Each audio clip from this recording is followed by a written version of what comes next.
Good evening, everyone. Welcome to NTD Tonight. I'm David Zhang. Here is a preview of some of today's top stories.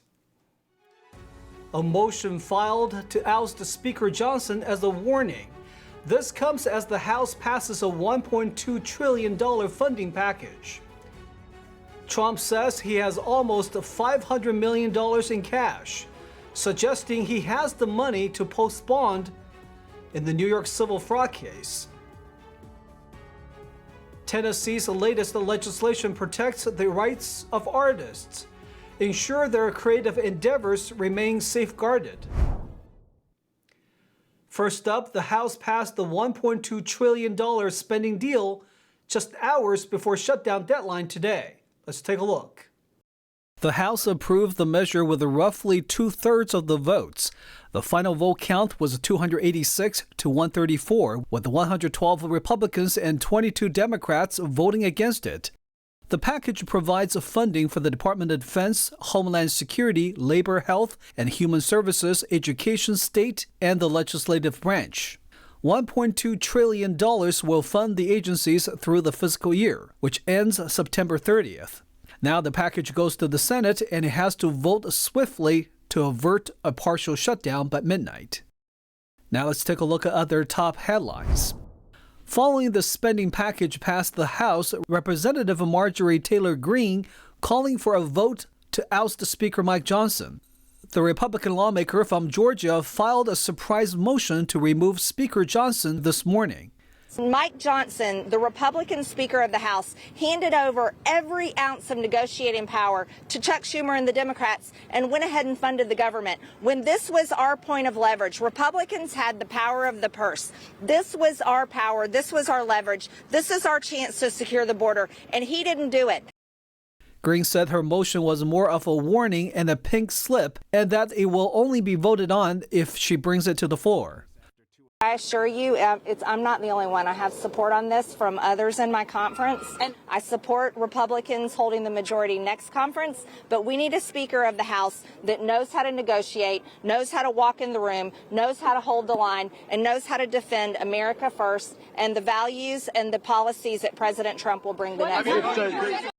Also today, Representative Mike Gallagher from Wisconsin, chairman of the House Select Committee on China, announced he is leaving Congress on April 19th.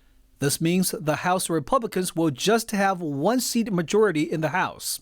Gallagher revealed in February that he will not be running for a fifth term in the House, a shocking announcement for someone long considered a rising star within the Republican Party. His early departure will mean that Speaker Mike Johnson can only afford to lose one GOP lawmaker on any vote that falls along party lines. Former President Trump says today he has nearly $500 million in cash, suggesting he has the money to post bond in the New York civil fraud case by Monday as required by a judge. Trump posted on Truth Social this morning, quote, "Through hard work, talent, and luck, I currently have almost $500 million in cash, a substantial amount of which I intended to use in my campaign for president." Trump claims that the judge in this case handed down the judgment because he knew Trump had this much money and wanted to take it away from him. The former president goes on to say that he did nothing and this is communism in America. But Monday, Trump has to post the bond in full, otherwise New York Attorney General Letitia James will be able to seize his properties. Also, shareholders of Digital World Acquisition Corporation voted today to approve a merger with Trump's social media company Truth Social, potentially earning him over $3 billion if it goes public. Trump's shares in the newly merged company could start trading next week under the stock symbol DJT. Under the current terms of the deal, Trump won't see the cash right away. He's barred from selling shares in the merged company for 6 months. But the board of directors could vote to lift the lockup period. Meanwhile, the Trump campaign is getting a cash boost from a donor who previously sent $20 million to a group backing Florida Governor Ron DeSantis. Robert Bigelow is the founder of Bigelow Aerospace. He sent a $5 million donation to Mega Incorporated on February 9th. It was the largest multi-million-dollar check Mega Inc. pulled in during February. Bigelow was the largest funder of DeSantis' bid for the GOP's presidential nomination. In 2023, he gave $20 million to a super PAC supporting DeSantis. 3 organizations associated with the former President Trump reported they collectively had about $63 million in cash on hand at the end of February. Kate Middleton, Princess of Wales, revealed today she has been diagnosed with cancer and is in the early stages of treatment. The princess described the diagnosis as a huge shock in a video statement released on social media. And William and I have been doing everything we can to process and manage this privately for the sake of our young family. The news comes 2 months after she had temporarily stepped away from public life following what Kensington Palace said at the time was surgery for a non-cancerous abdominal condition. But later her medical team found cancer present in tests and recommended her to undergo chemotherapy. As you can imagine, this has taken time. It has taken me time to recover from major surgery in order to start my treatment. But most importantly, it has taken us time to explain everything to George, Charlotte, and Louis in a way that's appropriate for them and to reassure them that I'm going to be okay. Kate praised the support she has received from her husband, Prince William, and asked for respect for her privacy amidst the recent media frenzy about her photo controversy. She ended her heartfelt message by saying that she was also keeping all those whose lives have been affected by cancer in her thoughts. The announcement is a devastating blow for the British monarchy as King Charles III is currently undergoing treatment for an unspecified cancer, which Buckingham Palace announced in early February. Arresting illegal immigrants in Texas, how exactly would that work? Courts are currently going back and forth over the state's controversial immigration law. In the meantime, let's see what enforcement of the law would actually look like. I'm going to go out and do my job every day. Terrell County Sheriff Thaddeus Cleveland shows how enforcing Senate Bill 4 would work in his specific area of the border. The bill would allow Texas state authorities to arrest and deport illegal immigrants. Most expect it will be enforced near the border because it's illegally difficult to check someone's status once they're far inland. But the logistics of the law might pose problems in some remote border areas, such as Terrell County. There's no lateral movement up and down the river. So we have to drive down this road, drive back out, go down 5 miles, take another road straight down. Senate Bill 4 says immigrants are to be sent to ports of entry along the U.S.-Mexico border after being arrested. The closest port of entry to Terrell County is a drive of more than 2.5 hours away. But the law could still be helpful to less remote areas, which is where most of the immigrants enter illegally, such as Eagle Pass, El Paso, and other places. Terrell County is surrounded by unforgiving desert and only saw an average of about 10 illegal crossings per day last year. This area along the Rio Grande River is in Terrell County, and this crossing is called Bonewater Crossing. Cleveland says he supports Senate Bill 4 and will keep defending the Constitution and protecting the people living in Texas. And in other immigration news, new data shows that judges dismissed 200,000 immigration cases because the Biden administration didn't file paperwork correctly. That's according to an academic group called the Transactional Records Access Clearinghouse. The group says that Homeland Security didn't submit documents to courts after processing illegal immigrants at the border. Sean Marshall, NTD News. Tennessee is paving the way as the first state in the country to pass laws protecting artists' voices against the misuse of artificial intelligence. NTD's Christina Corona has more on the bill. Tennessee Governor Bill Lee, accompanied by country artists, gathered at Roberts Western World on Thursday to sign the Ensuring Likeness, Voice and Image Security Act, also known as the Elvis Act. Supporters say the goal is to ensure that AI tools cannot replicate an artist's voice without their consent. I've just gotten to where stuff comes in of my voice on my phone and I can't tell it's not me. Luke Bryan commended Tennessee for taking the lead as the first state to enact the bill. To show artists like myself, current artists that are moving here, following their dreams, to know that our state protects us and what we're about and what we work so hard for. Mitch Glazier, CEO and chairman of the Recording Industry Association of America, emphasized that while AI can serve as a valuable asset in the music sector, it must not be employed to replicate an artist's voice without their explicit consent. But voice cloning and image cloning has been a huge problem, and it has gotten exponentially worse. And so that's why it was important to act now to try to address the issue before it blows up and does any true damage. Country singer Chris Jansen says that he too has fallen victim to the deception of an artificial replication of his own voice. I heard a demo a while back. I said, I don't even remember writing that song. They went, you didn't. I said, okay, we got to put a stop to this right now. AI's increasing presence has raised concerns among artists and lawmakers, as both have pushed for stronger protections over musicians' copyrights and intellectual property. This bill would protect all songwriters, performers, and other professionals in the music industry from potential threats posed by AI. They spend their entire lives honing their craft and developing their brand and their voice, and to have it stolen and to say things they would never say or do things that they would never do without their permission, it's disrespectful and it's immoral. The bill goes into effect on July 1st. Christina Corona, NTD News. We'll take a short break now, everybody, but here's a look at what we have for you when we come back. The first ever pig kidney implanted into a human. How did doctors accomplish this historical transplant? The USS New Jersey floats down the Delaware River. The famous Battleship is on its way for maintenance in Philadelphia. A groundbreaking program for high school basketball players is shutting down. More on why and the impacts. Those stories and more coming up on NTD Tonight.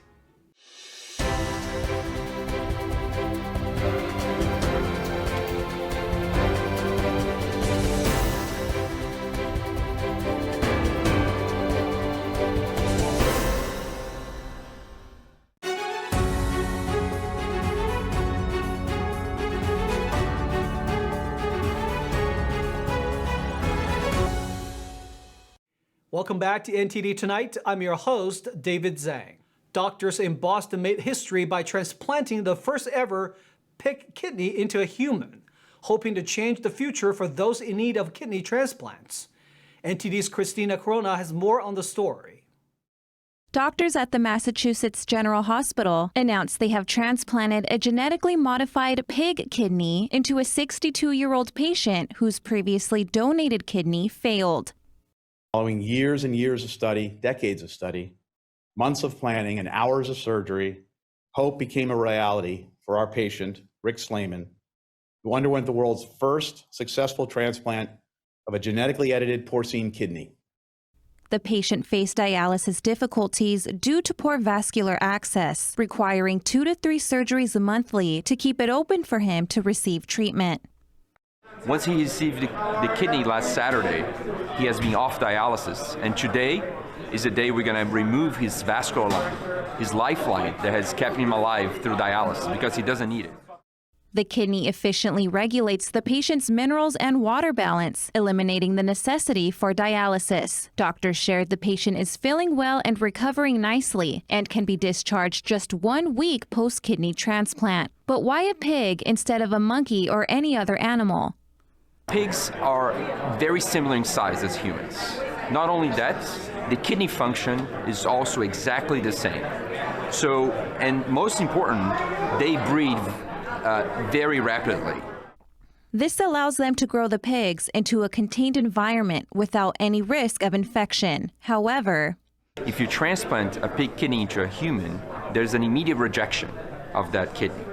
Researchers identified rejection causes, performing 69 genetic edits on the pig's DNA to mitigate immune system response, reducing transplant rejection risk. This is a major breakthrough in transplantation, since more than 100,000 patients are on transplant waiting lists in the U.S., with 90,000 needing kidneys, yet only about 20,000 kidney transplants are available yearly. Every week, we have to remove patients from the waiting list because they become too sick to get a transplant while on dialysis. The timely availability of kidney could give the opportunity to thousands to obtain a much better treatment for kidney failure than dialysis. According to organdonor.gov, each day 17 Americans die awaiting an organ transplant. Christina Corona, NTD News. The famous USS New Jersey was seen floating down the Delaware River on its way for maintenance in Philadelphia. The battleship's curator said the sight could be a once-in-a-generation occurrence. NTD's Jason Blair has more. The iconic battleship left its dock in Camden, New Jersey on Thursday. It first stopped at the Paulsboro Marine Terminal, where it will be prepared for dry docking. After 6 days, it will go to the Philadelphia Navy Yard for extensive maintenance work. There's no battleship in the history of our nation that comes close to the legacy created and lived by the USS New Jersey. According to the ship's website, the battleship served for about 50 years, earning distinction in World War II, the Korean War, the Vietnam War, the Cold War, and conflicts in the Middle East. It steamed more miles, fought in more battles, and fired more shells in combat than any other battleship. And if you think the bang that we heard today was loud, you should hear when the big guns go off. Unfortunately, we are this close to losing World War II veterans. The folks who experienced the trauma of the last World War, the last use of nuclear weapons, are going to die out. If we don't remember the massive human sacrifice that went on at that time, we're going to repeat it. So one day, very soon, ships like Battleship New Jersey and other macro artifacts like this are going to be the only reminders left on this planet. The battleship was built in the 1940s at the former Philadelphia Naval Shipyard and was launched from there on December 7, 1942, the first anniversary of the Pearl Harbor attack. She was a symbol of our great country at that time, and of course the Iowa-class battleships, of which the New Jersey is part of, were considered to be the iconic symbols of naval sea power back in the day. So to be part of that history and to see her today, 81 years later, it's fascinating, and I'm just so delighted and honored to be part of that experience. The ship was retired in 1991 and has been a floating museum since 2011. No matter where we would go, we had that history, that heritage behind us. And so we would go into any mission understanding what we had to do, and we were committed to do it, and we succeeded. So I'm very grateful for that. Officials said the maintenance work is expected to take about 2 months to complete. 3 major repair projects are planned, including repainting the ship's hull, fixing the anti-corrosion system underneath the ship, and inspecting through-hull openings. Jason Blair, NTD News. Now with some NBA news, the G League Ignite, a groundbreaking program for high school basketball talent, is shutting down. NTD's Carlos Reyes has more on the story. Amidst the excitement of March Madness, the NBA dropped a bombshell that shocked the basketball world. The G League Ignite is set to shut its doors. This groundbreaking development program, a beacon for high school talent seeking an alternative path to the pros, will cease operations at the conclusion of this season. Established in 2020, the G League Ignite quickly became a vital conduit for young prospects, offering a lucrative paycheck and a platform to sharpen their skills against seasoned competition. However, its demise comes as no surprise to keen observers. The NBA pointed to the shifting landscape of collegiate basketball, particularly citing the NCAA's adoption of name, image, and likeness policies as a primary reason for the Ignite's closure. NIL policies introduced by the NCAA allow college athletes to profit from their name, image, and likeness. This means athletes can now earn money through endorsements, sponsorships, and other commercial opportunities while maintaining their collegiate eligibility. This groundbreaking change has revolutionized the way college athletes can capitalize on their talents and popularity, offering them avenues to monetize their brand and potentially earn significant income during their collegiate careers. Commissioner Adam Silver hinted at this decision during All-Star Weekend, foreshadowing today's announcement. As the NCAA evolves, embracing new paradigms like NIL rights and the burgeoning transfer portal, the viability of programs like the Ignite dwindles. Since its inception, the Ignite has propelled 10 talented individuals into the NBA ranks, including top-tier picks like Greene and Scoot Henderson. Milwaukee Bucks forward Marjon Beauchamp, himself a product of the Ignite, expressed his mixed emotions in an interview earlier this week following the news, underscoring the program's significance in his journey to the professional league. President Sharif Abdul-Rahim reflected on the program's legacy, acknowledging its pivotal role in the basketball ecosystem. Yet, in the face of evolving dynamics, he deemed it prudent to bid farewell to the Ignite, ensuring the G League remains steadfast in its commitment to nurturing top-tier talent. With three promising prospects in Matas Bucelis, Ron Holland, and Tyler Smith gracing the CBS Sports Draft rankings, the Ignite swan song promises to be one of both reflection and anticipation. Carlos Reyes, NTD News. Our sister media, the Epoch Times, has learned that the New York Times has been preparing a hit piece against the Shenyang Performing Arts. This Saturday, NTD will bring you a special coverage on China in Focus. Here's a look.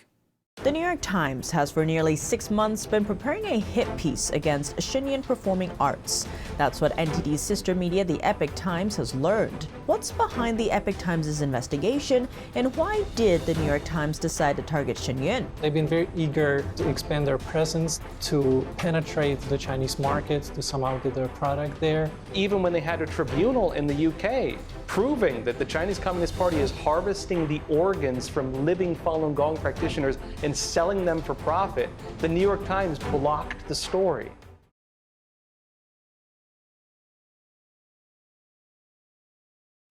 Speaking of China in Focus with Tiffany Meyer, coming up next in more China news, the FDA is alerting Americans about quality concerns with plastic syringes from China. The agency urges a shift away from certain brands.